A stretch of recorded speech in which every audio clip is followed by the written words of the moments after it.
Gjörningalistahátíðin A fer fram á Akureyri helgina og við ætlum að fræðast þessi hátíðarhöld og fengi tvær skutlur í sófann.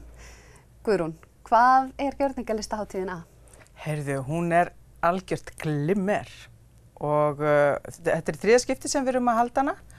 Við fáum til okkur núna 50 listamenn, víðsvegar að. 50? Já. Það dálítið margir. Það svolítið margir, já. Miklu fleiri en einhvern veginn, sko það 50 þáttakendur. Já. Sumir listamennir eru með sér þáttakendur og já, þetta svolítið margir og þetta eru sko, ég hef ekki náð að telja, það voru sko 3 í gær á opnunarhátíðinni, með opnunardeginum. Það eru 5 í dag, það eru 9 á morgun, 9 á sunnudaginn. Nei, 9 á morgun og svo 1 á sunnudaginn. Þetta endar með morgunmat sem verður gjörningur út af fyrir sig. Gjörningalist hefur í rauninni vaxið mjög mikið undanfarin ár hérna á Akureyri, myndi ég segja. Síðustu bara frá því að maður man eftir því að öllum þótti Anna Richards stór skrítin hérna upp í ljósastaurum, yfir í það að einhvern veginn að það alltaf að bætast við. Það ekki bara hún og ég var ekki örningi, hann átti til að vera með svona gjörninga, en svo þetta orðið svona almennar. Hvers vegna heldur það sé? Ég held að sem betur fer þá eigum við gott listafólk hér á Akureyri sem hefur einmitt verið að sinna yngri kynslóðum og við erum með ennþá einhverja sko listkennslu inn í skólum, en það einmitt sko ástæða kannski og það einmitt eitt af markmiðum A, það að næra listamenn sem eru á svæðinu, svo að þeir séu nærðir til þess að kenna hinum yngri. Getur verið að listformi, að það hafi svolítið breyst, fólk var ég veit, þetta allavega mín upplifun, að fólk hafi verið svolítið afmarkaðra í sinni list, verið ljósmyndari, málari, rithöfundur eða eitthvað, en ekki endilega flakka svona á milli listsviða meira með það sem hún hefur að segja heldur en endilega listformið. Jú, það getur örugglega verið hluti af ástæðunni fyrir því að gjörningalistin kannski orðin svona, ég vil ekki kannski segja vinsælli, en hún hefur síðustu árin verið að sækja sér meiri veðrið og líka ekki bara hér, heldur bara á Íslandi, myndi ég segja, og mjög gott gjörningalistafólk á Íslandi.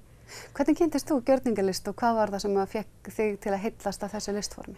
Ég kynntist gjörningalist þegar ég var í myndlist á Handíðaskólanum fyrir rúmum 20 ára síðan og þá kynntist ég vinkonum mínum, Eyrúnu Sigurðardóttur og Sigrúnu Hrólfsdóttur og við stofnuðum gjörningaklúbbinn saman 96 og höfum unnið í gjörningalist og í rauninni, eins og þú varst að segja, í rauninni, hvað maður segja, ekki bara gjörningunum heldur, gerum líka skúlptúra, ljósmyndir, í rauninni bara kemur hugmyndin oft fyrst og svo miðillinn. Þannig að þetta vinni alla miðla, það mjög algengt. Já, þú veist, formið einhvern veginn bara. Já, það ekki svona afmarkað eins og þú segir lengur. Maður nýtir sér bara alla miðla. Það allt í boði í rauninni. Þetta krossar tónlist, leiklist, þú veist, það allt í boði. Man finnst þetta orðið miklu algeng, maður hittir einhvern veginn sjaldnar orðið eitthvað sem bara vinn í einu listformi, punktur. Þú veist, meira sér var þetta alveg bara, ég bara með olíumálverk, þú veist, en maður svona upplifir það ekki eins mikið í dag. Nei, þetta allt bara krossast og svo maður líka svona daðrar maður við leiklistina líka inn í gjörningalistaforminu og leiklistinn inn í gjörning, þú veist, þetta allt svona línurnar ekki jafn skýrar. Kannski líka bara óþarfi að setja þetta í einhverja skúffur. Það nefnilega það sem það algjör óþarfi. Þetta tengist allt saman, það bara hugmyndirnar sem eru ráða miðlinum. En þú verður með sýningu eða búin að vera með? Við ég og Eyrún erum núna saman, 2 í gjörningaklúbbnum og við erum með gjörning á morgun í Deiglunni klukkan 4. Geturðu sagt okkur aðeins frá hann? Já, þetta trílógía, sem sagt gjörningur í 3 hlutum og fyrsti hlutin var sýndur á Siglufirði, síðustu páska, föstudaginn langa og þetta sem sagt annar hlutin hér á Akureyri og svo verður 3. hlutin í Malmö í Svíþjóð. Og þetta svona einhvers konar, við erum verið að kynna okkur svolítið Maríu May, Maríu Magdalenu innan svona mannkynssögunar og hennar orku og hvaða áhrif hún hefur haft á söguna og tengjum það svona við alls konar hugmyndir innan okkar hugmyndaheims og við erum svolítið svona, ég myndi kannski ekki segja dýrkana, en við erum svona hefjum hana svolítið upp og Já, og þetta þátttökugjörningur þannig að fólk getur tekið þátt en það er enginn að vera hræddur, þetta allt mjög svona mjúkt og gott og jákvætt og ég að reyna að segja sko aðeins að útskýra og vel og segja mikið en svona, já, og við meðal annars vorum í tengslum við hana Valgerði Bjarnadóttur sem að ég sé að hún með skrifstofu við hliðina á ykkur en hún sérfræðingur í gyðjum og meðal annars Maríu og áttum við hana alveg langt samtal Maríu. Gott að heyra. Rosalega mikil uppspretta og já, þannig að við erum svona að rannsaka hana út frá einhvers konar myndlistar og svona skapandi hugmyndum frá okkur sjálfum. Skemmtilegt. Ég veit að því hún segir þetta þátttökuverk, sko fólk virðist vera ennþá kannski pínu skítrætt við gjörningalistina. Pínu skítrætt? Já, einmitt.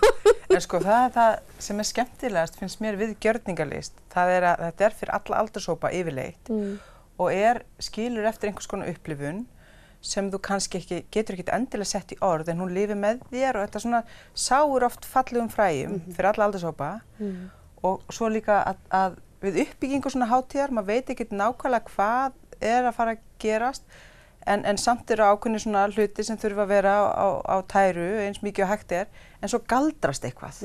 Það annað prósess en í leikhúsinu, það náttúrulega miklu töfrar í leikhúsi en þetta yfirleitt styttra og já, það náttúrulega einmitt allur gangur á því en jú, það svona og líka kannski nánara þegar maður fyrst mér sem áhorfandi maður eitthvað svo nálagt sko, maður eiginlega á sviði með listamanninn svo oft. Þegar maður í svona þáttöku og þá maður óneitanlega svona meira inn í því sem að gerast en auðvitað getur líka fólk alltaf ákveðið að vera ekki með. Það engin svona neyddur til þess að vera með.